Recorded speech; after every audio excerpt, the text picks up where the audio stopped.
Hello everyone, this is the Metal Geek. And I'm Milky. Welcome to another episode of Crime Alley.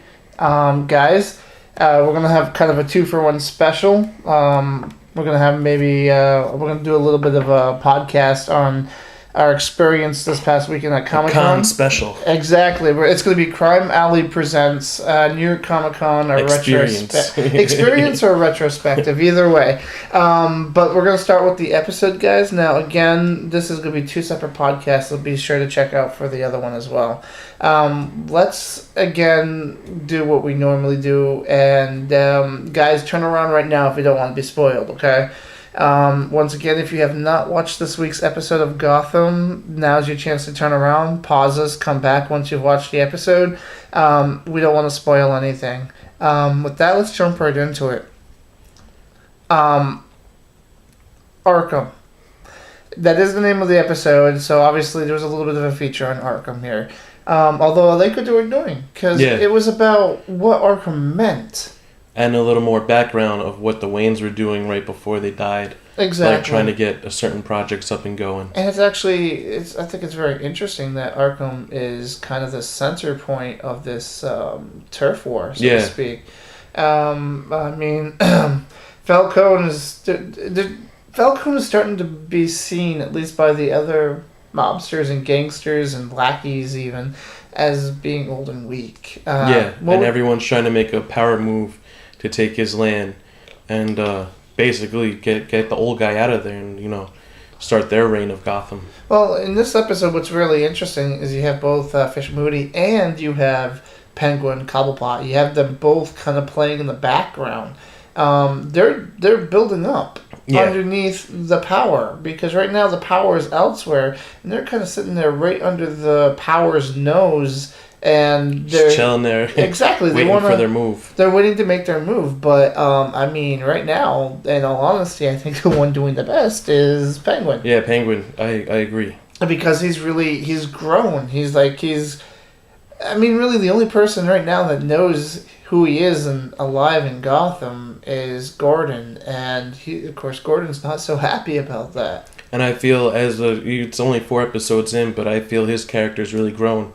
In the past 4 episodes, you see not his end game in a sense, like, I'm coming back for Gotham. That's what I want. Yeah. And they show, a little bit about his upbringing. they showed his mother a couple episodes ago. Mm-hmm. And I think he's grown the most so far. Well, I think they're also moving away from the more, remember how I mentioned before, stab happy? Yeah. I think they're moving more away from that twitchy kind of stab happy to a more manipulative type of character that's building up, and I like that. I mean, don't have to make it where he's not killing people, but I'm liking where they're going is that they're showing the darker, twisted side of the Penguin, and in the sense that he's playing this game behind the curtain. Yeah. He's and so close to them, as you said before. Exactly. He's the man behind the curtain. Hiding in plain sight.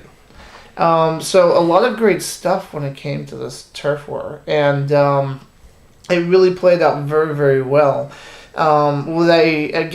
Jim Gordon in this episode is kind of caught between a rock and a hard place.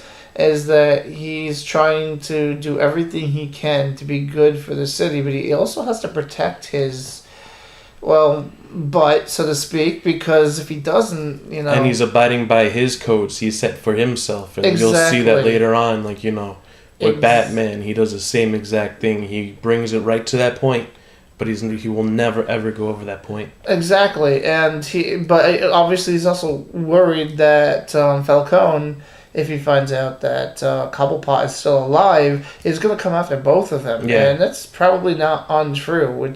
So Gordon is still stuck in, between a rock and a hard place. He still has to lie a little bit, but he's... Do you think Falcone will give Gordon a little leeway, knowing his past family, knowing his father and stuff and having that connection? You think maybe one free pass, or it could be, depends. Falcone doesn't really ever a rookie mistake.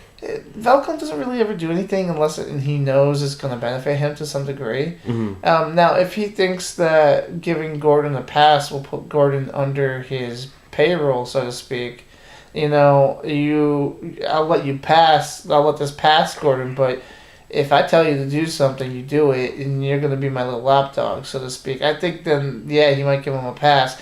On the other hand, I don't really see him particularly doing it the other way around. Mm-hmm. He could, and that would be a very interesting turn for the show. But also, now that you have, other players in the game, Falcone's not the only big boy out there. Yeah, yeah. So he might try, he could let Gordon pass because maybe he needs that support right now. Because this whole Arkham thing, he wanted it all. He didn't get it all. Yeah. And so now there are other players in the game. With that said, I'm looking at where the Penguin is in the background because he obviously knows what Arkham means to this gang, this turf war, so to speak. He said right from the very first episode, he's just like, there is a war coming and there's going to be a lot of blood. Mm-hmm. And it's coming to fruition. That's not, he wasn't wrong. Here. Yeah. He wasn't wrong. So, again, with that said, other things to look at in this episode, I'm going to just say it, guys. Bullock is my guy. Okay? Bullock is my guy. I really like that character. They're writing him very, very well, and Donald, our actor, is knocking it out of the park. Of course, agree. He's been. I don't know if you guys remember a very short-lived show named Terriers. He was in that where I saw a couple episodes of that. Yeah, it was like he used to be a cop, and then he bad things happened. He became a private eye, and he kind of did things on his own. This again is like an extension of that. He's doing a great job, and Bullock, I just love this character. Also, one thing, Bullock was really doing the right thing a lot more in this episode than he has in the past. Yeah, no, I totally agree. But the tension between him and Gordon is still there. Mm-hmm. Although I do love the fact that it was played around with more jokingly in this episode. Yeah. A little bit more of that, everything worked for me with that. Has been working for me with that character, and I really want to see where they're gonna go with him. Again, we're 4 episodes in. I gotta ask you at this point, who is your standout character? I'd have to agree with you with Bullock, or I'd have to go with Penguin. Either or, I think those two have shown Penguin the most, and then followed close would be Bullock. I like to see more about Gordon and stuff like that, but I think right now it's Penguin.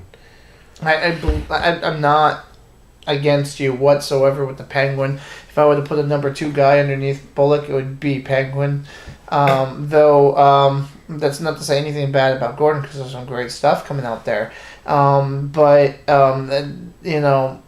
Those two really, in my opinion, especially Bullock for me, is really where I think the show has grabbed me with their characters. Mm-hmm.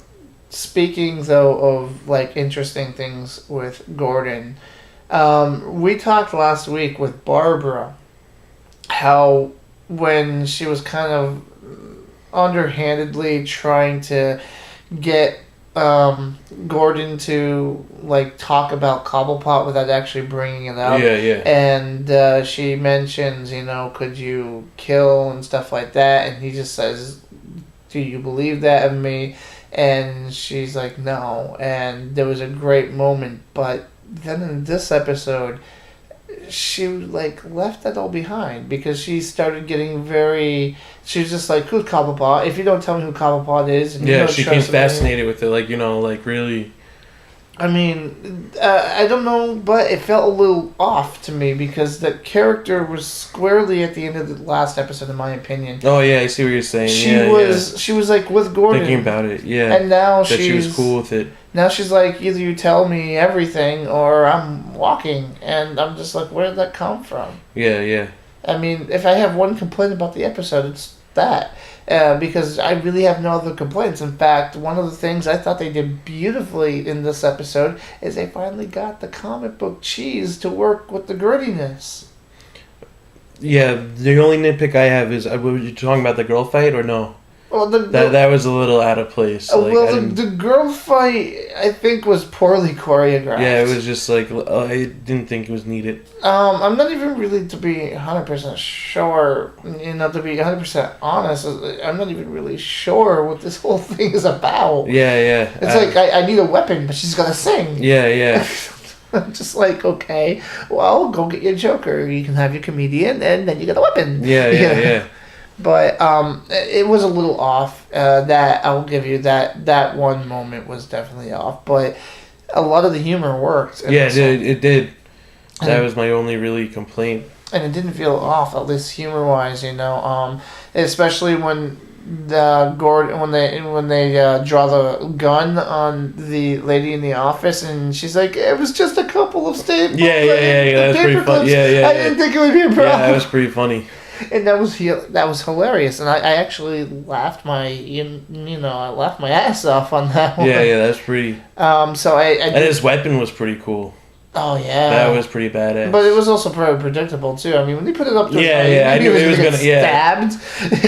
But still, I thought it was kind of cool. That was a great weapon. It was a great weapon. The only thing is, I don't think they should have tried to make it some sort of surprise about what it was gonna do. Cause when I went into Comic-Con, guys, New York Comic-Con, I did make it out to the Gotham panel, and they didn't show the full episode, but they did show that opening teaser up to the point where he takes out the congressman, and everybody in the audience, when he held it up to his eye, was like, "Oh, we know what's going to happen here," and lo and behold, he gets stabbed in the eye, but everybody still clapped anyway. Yeah. It's That's not like cool. It's a bad thing or anything like that, but. So what would you like is there anything you'd like to say specifically about this episode, scenes, or? Not really. I thought it was overall strong, good episode. I wish, the only thing I wish by this point is that they focus a little more on the characters. I know they got like 5 characters going between Gordon and the good guys and bad guys. Mm-hmm. But, I think it's time for an origin of at least one of them. I think that's what my main thing about the series is now. But other than that, I thought the episode was pretty good. You saw Penguin was pretty manipulative and took out a whole bunch of bad guys himself with the poison cannolis. Brought cannoli. Yeah. 5 minutes later, everyone's on the floor. If a weird skinny guy with a big nose comes up to you, offers you cannoli, don't take it. Do not say no, thank you. No, thank you. I'm good. I don't like cannoli. Actually, here's something. Bruce. We really saw Bruce working the detective run this time around.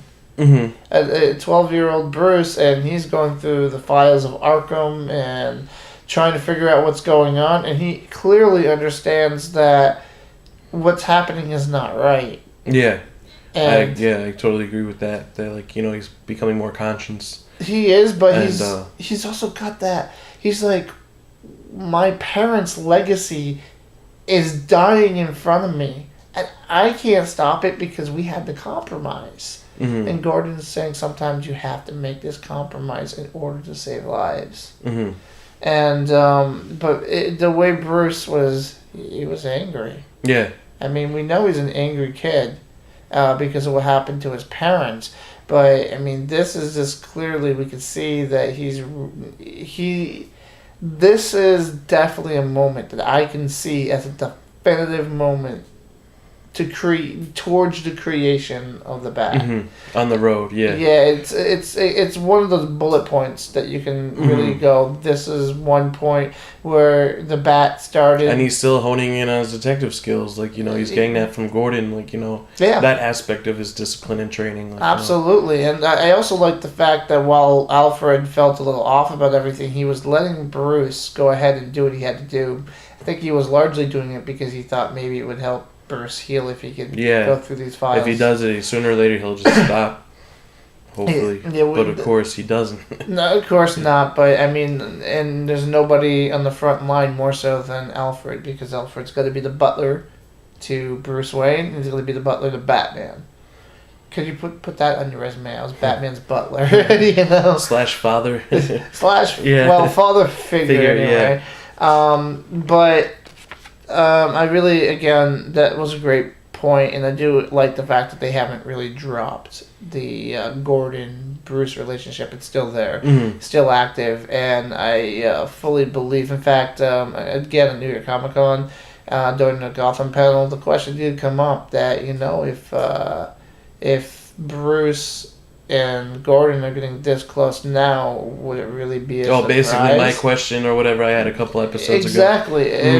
Exactly. And what'd they say with that? They were being very coy about it, but they did kind of suggest in some ways that maybe they weren't going for a surprise, that Gordon might be integral to the creation of Batman and know who he is. Now, that's not what they said, but that is something that... How they played it. They played it out. That's pretty interesting. Exactly. So, overall, I don't think there's too much to talk about plot-wise at this point, because we've pretty much discussed a lot of the... You want to move on to show news? Show news for sure. Let's do that first, and then we'll do a little speculation. Okay. Do you want to start? Sure. As of this recording, Gotham got picked up for 22 episodes, so that's a full season. There's no mention of season 2 yet, but everyone is pretty much, it's doing pretty good. You said the ratings were 6.3 million viewers, which is down from 6.5 million last week. So again, this was a small drop. I do think that the show's going to probably even off at about 6 million viewers a week, give or take. And like always, it's running against Monday Night Football and The Big Bang Theory, like we always say, as established. And Castle is back now. Oh, too. Okay. So they got some hefty competition. Now, Castle comes on a little later in the evening, but a lot of people are prepping and watching the shows before it. So, any more news? Well, from a couple new characters from the panel I've been reading, and what I guess from what you heard, that Dr. Leslie Tompkins, the nurse that takes care of Batman when he gets injured and stuff like that, she's going to make an appearance sometime this season. Tommy Elliott, who becomes Hush, is going to make an appearance. So with Victor Zsasz, Harvey Dent, and Mr. Freeze. There's a lot of great casting stuff coming out. And with 22 episodes, there's plenty of time, for to see more development and more characters sprinkled in here Absolutely, and there. Absolutely. More news, guys, coming straight from the New York Comic Con panel. Guys, this is a pretty big spoiler, so please be aware of this. It's a spoiler for episode 8, where we are going to get teased, at least with the fact that Bruce is going to ask Alfred if he could train him, because Alfred is a war vet in the show.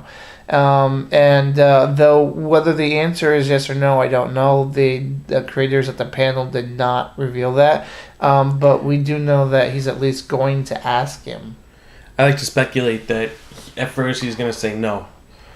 That'd be kind of cool. I wouldn't put it past it. And then, eventually Bruce harps, and that's that'd be lesson number 1, Well, this question, that the answer that they gave us was to a question asking, because at some point in time Bruce leaves and trains, and he's gone for a long time, and he comes back. How do you, if the show lasts long enough, how do you get around the fact that Bruce Wayne is not there? Is he just not going to be on the show?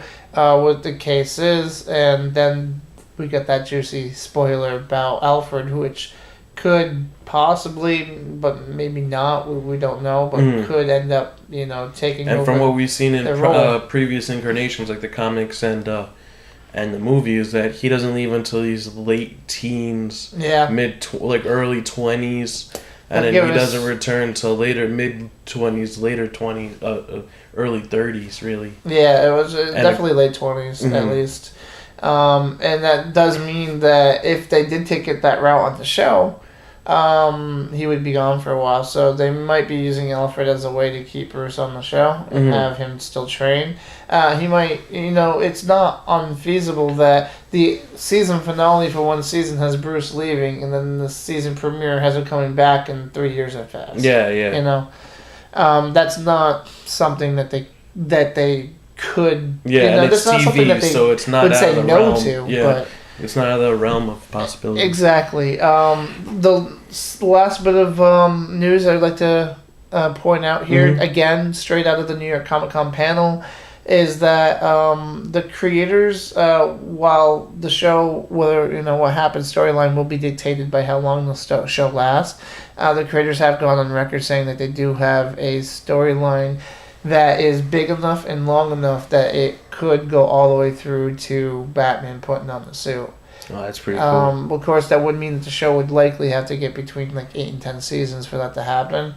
But they dedefinitely would like to put him in the suit. Or significant jumps within the 2 to 3 years here and there, yeah. Basically, I would love to see Bruce getting the suit, even if it's just that's where it ends.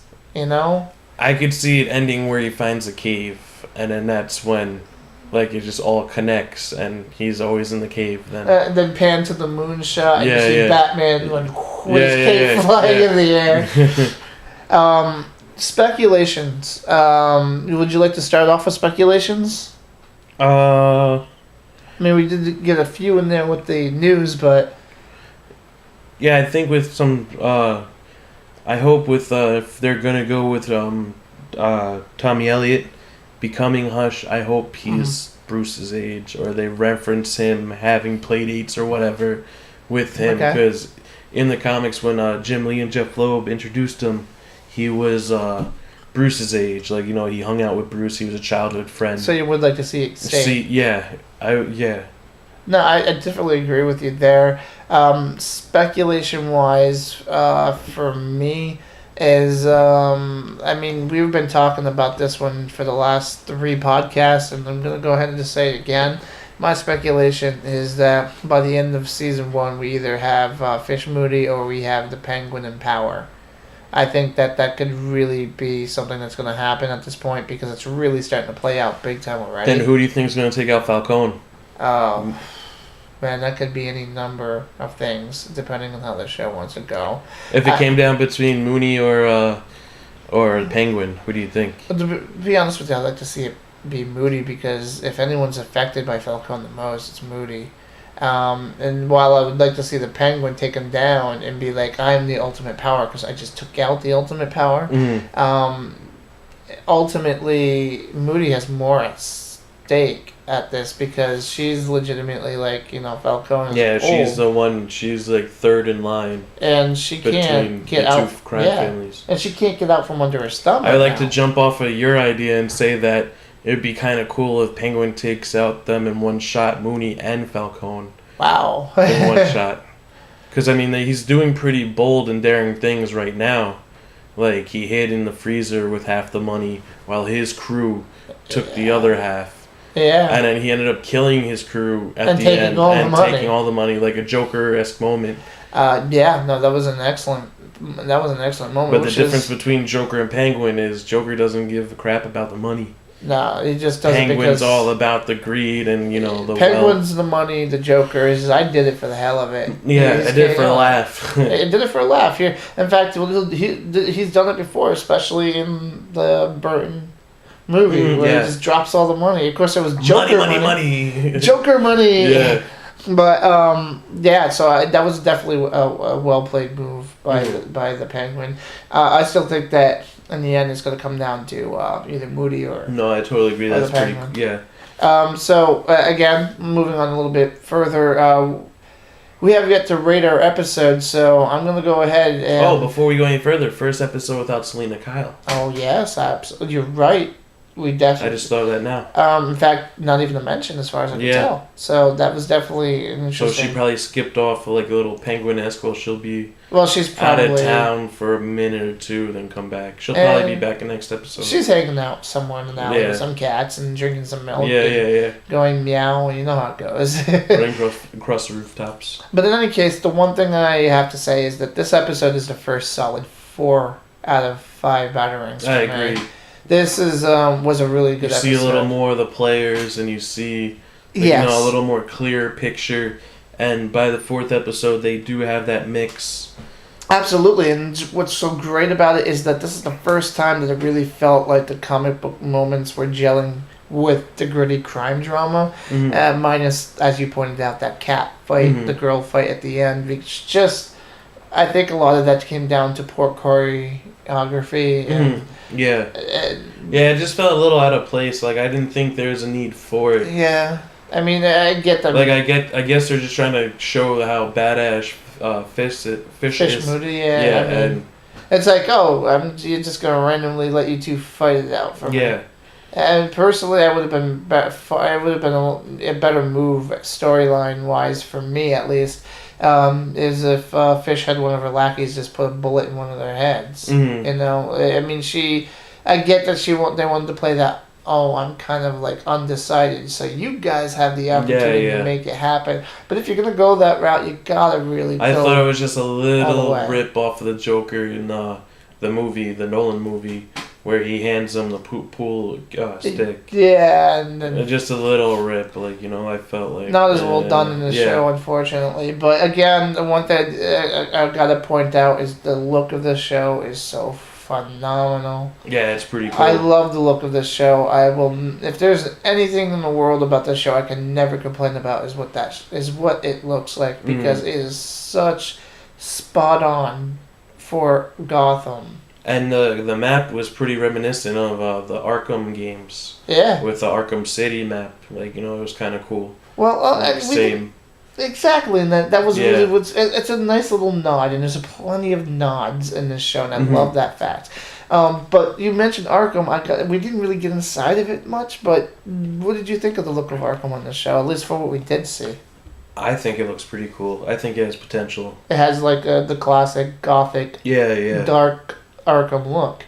Of course, it's never going to become the state-of-the-art facility that they're promising. Never.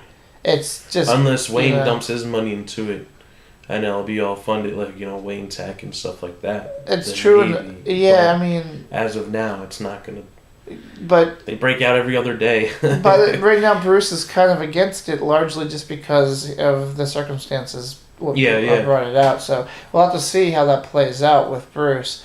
Again, this was a very solid 4 out of 5 batterings for me. Yeah, no, I completely agree. And with that said, guys, is there anything else you want to add? Any speculation? Any further news? No, I got no other news. Well, then I guess, guys, this is the end of another episode of Crime Alley in 4. Man. We were at the point where we're 4 episodes in. That's kind of cool, man. Just the fact that this is the 4th podcast too. Yeah. I mean, just sitting down and talking about this stuff, great stuff. So again, guys, it's Fox at 9 o'clock, correct? Correct. Monday nights. It's Monday nights, Fox, 9 o'clock. I don't know why I keep messing that one up, but that's what it is. Be sure to tune in every single week, guys. If you're a fan of Batman, if you're a fan of anything in that universe, it's really shaping up to be a great show. And then once you see the episode, come join us on our podcast. Again, please join in. We got Facebook pages. We've got YouTube pages. Email crimealleypodcast@gmail.com. Exactly. Write us. Tell us we're wrong. Tell us we suck. Tell us whatever. Or we're right. I personally like it when you tell us we're right. But if you want to say we're wrong, we're more than happy to hear that, guys. We want to hear different opinions. We want to debate about this show. We want to know what you think is going to happen. And we want to know who your favorite characters are, what your favorite moments in the show are. Anything you can come up with about this show, we want to hear about it. So, again, Fox, Monday nights, 9 o'clock, watch Gotham. And if you want a guaranteed season 2, keep checking in, keep showing, keep viewing it. Absolutely. Keep talking about it, keep spreading the word. And then come, join us, and let's have a little bit of fun. This is the Metal Geek signing off. I'm Milky. Guys, have a great one. See you later.